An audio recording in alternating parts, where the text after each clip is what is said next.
Friends, ఇప్పుడు మనం want అంటే ఏంటో నేర్చుకోబోతున్నాం. చూడండి, వాంట్ అంటే ఏంటి?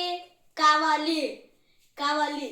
చూడండి, దా వాంట్ గురించి ఇక్కడ 3 సెంటెన్స్ తెలుగులో ఇచ్చుడు. ఇప్పుడు నేను ఇంగ్లీష్లో ట్రాన్స్లేట్ చేస్తాను. చూడండి, ఫస్ట్ సెంటెన్స్ ఏంటి? ఇక్కడ నాకు ఒక పెన్ను కావాలి అంటే ఏంటి?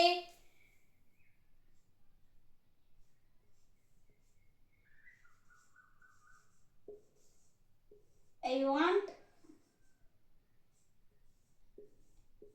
a pen. ఇక్కడ ఈ సెంటెన్స్ ఏంటి? నాకు ఒక పెన్ కావాలి. దానికి మనం ఏంటి రాస్తాం?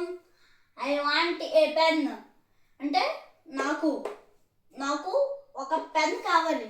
దాన్ని I want a pen. Okay, తర్వాత చూడండి సెకండ్ సెంటెన్స్, ఆమెకు ఒక పాట కావాలి. ఆమెకు పాట కావాలంట. చూడండి ఇంగ్లీష్లో ఎలా ట్రాన్స్లేట్ చేద్దాము?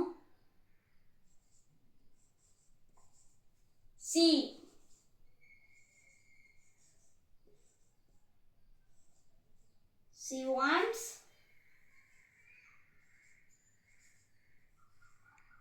a song.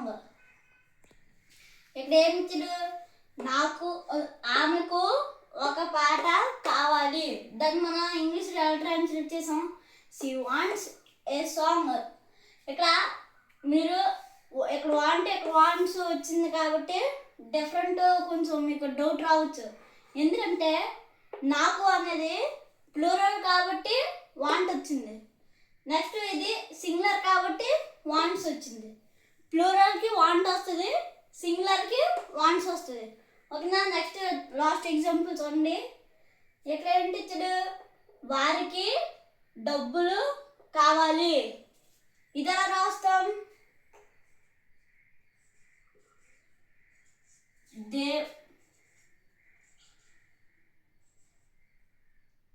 they want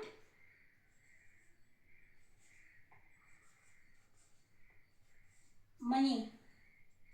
చూసా, ఇక్కడ వారికి డబ్బులు కావాలి అంటే దే వాంట్ మనీ. ఇక్కడ మెల్లి ప్లూరల్ వచ్చింది కాబట్టి ఇక్కడ వాంట్ ఇట్టాం. Okay, thank you for watching.